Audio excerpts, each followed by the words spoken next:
नमस्कार माननीय महोदय, बेस्ट कंत्राटी कर्मचारी.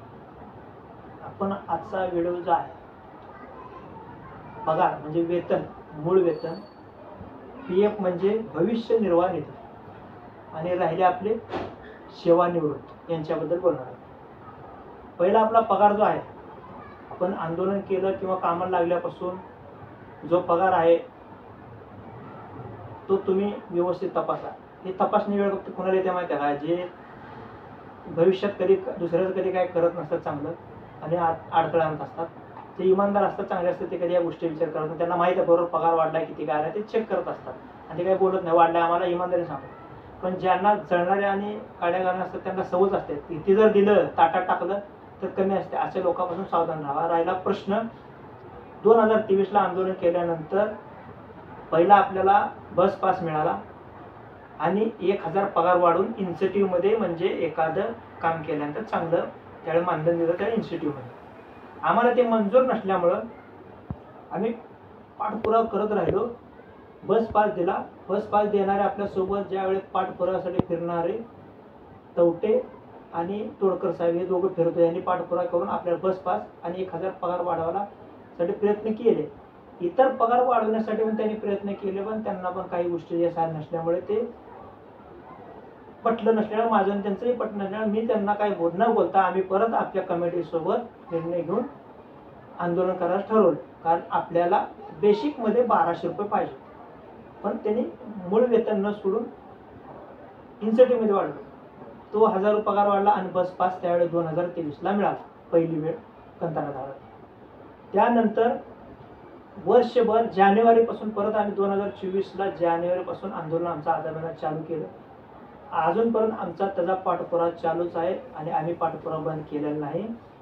ज्यावेळी 2024 जुलै महिन्यात एकदाच एका महिन्यात 3 वेळा कामगार आयुक्त कामगार विभागाला बैठका 3 बैठका झाल्या. लास्ट बैठक जुलै 25 तारखेला झाली.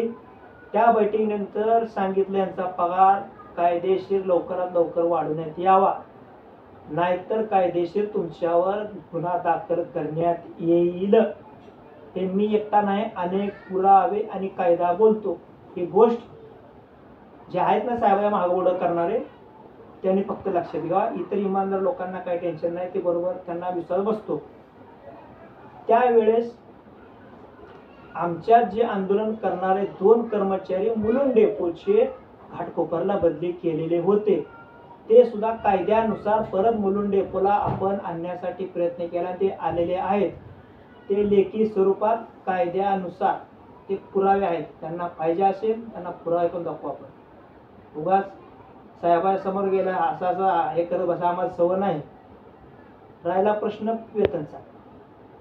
जुलै नंतर जो ऑगस्ट पासून तुम्हाला पगार वाढवून आला, त्या पगाराच्या सगळ्या जुलैच्या स्लिप आणि ऑगस्टच्या ज्या स्लिप आहेत माझ्याकडे आहेत, ते स्पष्ट सीटीसी जो पगार तुम्हाला सीटीसी 26 ते 26.5 27,000 पर्यंत सीटीसी लक्षात असतो.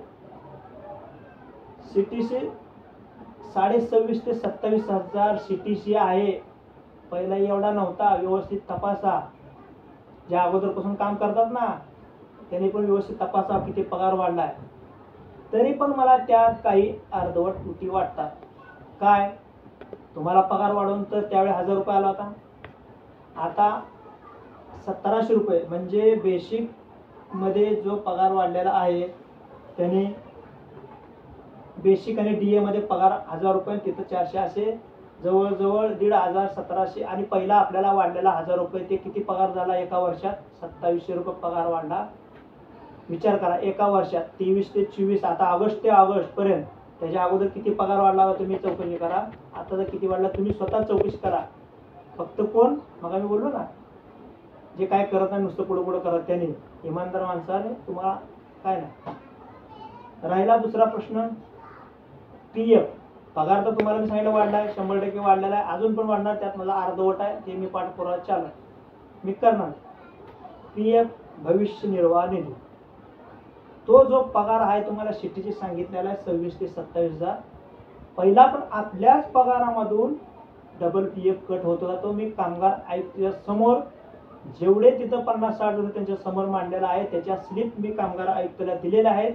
त्यावेळी कामगार आयुक्तांना आपल्या कंपनीला, इतर कंपनीला आणि बेस्ट प्रशासनाला ते दाखवून दिलेलं आहे. आता सध्या सुद्धा तेच करत आहेत. जर एखाद्याला 26,000 शिटीची दाखवून जर त्याचे 25, 26, 27 दिवस भरून त्याला 22-23,000 पगार येत असेल, त्यातला डबल PF कट करतात. ते सुद्धा जर आपल्याच पगारात टाकला आणि तो आपलाच पगार आहे, ते आपल्या पगारात कट करून द्या, पण तो आपल्यालाच दिला तर तुम्हाला किती झाला पगार? जवळजवळ 22-23, 24 ते 24,500-25,000 पगार 19 वाल्याला अकाउंटला येतो. ही गोष्ट लक्षात ठेवा. मी काय बोलतो, आपल्याच पगारानं डबल PF कट करतो. तो डबल PF कट करायला बाजूला केला, तो आपल्याच प्लस केला. तुमचा आता जो 23 आला, 22.5 आला, त्यात ते 1,800 रुपये टाकले, किती पगार वाढतो? तो तुमचा मूळ पगार आला. अजून पगार वाढतो, पण वर्षाला कायद्या नियमाप्रमाणे वाढत असतो. हा झाला भविष्य निधी. याचा पाठपुरावा मी करत आहे. हे शासनाला माहीत आहे, मला माहीत आहे, आणि बसलेले ते ज्याच्यावर तुम्ही विश्वास त्यांना विचारा माहीत आहे, आणि ते करणार चालू आहे. कारण तुम्ही आमच्या पाठीत खंजीर खुपसलाय ना, तर आम्ही काय कशाला का बसू? मी आमच्या जीवावर करोडपती होता तर आम्ही काय का बसू? आमच्या आम्ही हक्कानं मागतोय, तुमच्यासारखं दुसऱ्या ताटातलं ओढून घेत नाही. म्हणून हा PFचा विषय, वेतनचा विषय सांगितला, PFचा विषय तुम्हाला तेच सांगतो. याचा पाठपुरावा मी करत आहे. शासनाकडे याच्याबद्दल अनेक अर्ज आहेत. ज्याला पाहिजे ते मी पुरावे देतो. नसेल तर तुम्ही जाऊन चौकशी करू शकता. अशा चौकशा मागून चौकशी करण्या असे अनेक लोक आहेत, त्यांना तोंड घालायची सवय असते, ती चौकशी करू शकताय तुम्ही. हे दुसरा विषय राहिला. आता तिसरा विषय, सेवानिवृत्तचा विषय. काय सेवानिवृत्ती? त्यावेळेस पण आपण मैदानावर आवाज उठवला होता. हा सगळा मोठा आवाज जे हे झालं हे ह्यांच्यामुळेच आहे.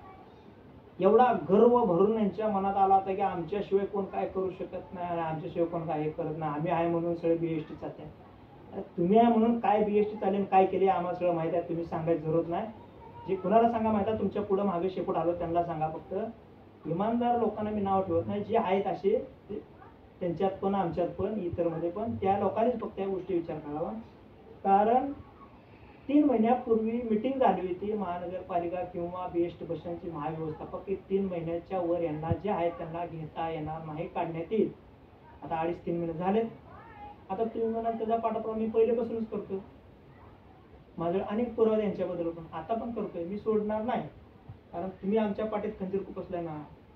तुम्ही आम्हाला करा देता, आम्ही कशाला सोडू तुम्हाला? तुम्ही कोण आहेत? आमचे घर चालूच आहे. तुम्हाला कोण भीक मागायला? आम्ही कायद्यात मागतोय. उलट तुम्ही सगळं म्हणतात आम्ही बोलत नाही फोनवर. तुम्ही जे करून म्हटलात ना, ते माहिती मांड पहिल्या बोललोय. तर तुम्ही आता करताय ना, ते तुम्हाला नंतर त्याचे 100% जे आहे ते माहिती पडेल. म्हणून कुठला पाठपुरावा, पगार वाढला तो कोणामुळे तुम्ही अजून विचार करा. आपल्या कंपनीने स्वतःहून पगार वाढवलेला नाही, कायद्यानं पगार वाढवलेला आहे. ते भला आम्ही पाठपुरावा करत असेल तर तुमच्या हक्काचा आहे, तुमचा आहे, आणि ते तुमचंच आहे. ते माझं पण नाही. तुमच्या ताटात तुमच्या मुलाबाळांना ते मिळालं पाहिजे, कुटुंबाला मिळालं पाहिजे. तो तुमचाच पैसा आहे, तो माझा नाही. ते तुमच्यासाठी मिळालं आहे, ते 100% तुम्हाला चांगलंच आहे कुटुंबासाठी. किती वाढला पगार? त्यावेळी 1,000 रुपये, आता 1,700, म्हणजे 2.5 ते पावणे 3,000 पर्यंत पगार जातो जुन्या याला. नवीन याला थोडं 200-400 फरक आता मागं पडतो, पण पगार वाढला. बस पास मिळाला. त्या केसेस सुद्धा त्यावेळेस त्याने माघार घेतला, जे मागा मी नाव घेतलं त्यांचे. PF बद्दल अनेक अर्ज, अनेक गोष्टी, त्याच्याबद्दल मला फोन पण आले, मेल पण आले PF साठी. ते काय कळेल भविष्यात तुम्हाला कळेल, ते होणार. राहिला सेवानिवृत्त तो पण विषय, तो पण होणार. लक्षात असू द्या. म्हणून तरुण पिढीने कायद्यानं व्यवस्थित चाला. तुमच्या 100% आता तुम्ही लढला तर भविष्यात तुमच्या कुटुंबाला फायदा आहे, नाही तर काही होऊ शकत नाही. ज्यांना शेपूट हलवायची सवय नाही त्यांनी त्यांच्या समोर शेपूट हलवायचा. आमच्याकडे यायचं नाही, आम्हाला विचारायचं नाही. आणि जे बसलेले आहेत ना, त्यांनी स्वतःहून आरशात स्वतःचे तोंड बघावे. आम्हाला स्वतःची तोंड दाखवणे, तुम्ही किती इमानदारी काम केले तिथं ते आता ते दाखवत आहे ना, ते आमच्या समोर दाखवायचं नाही. ते माझा घरचा असू दे किंवा तुमचा असू दे, तुझ्यासोबत, माझ्यासोबत. जय हिंद, जय महाराष्ट्र, जय हरी, जय गणेश.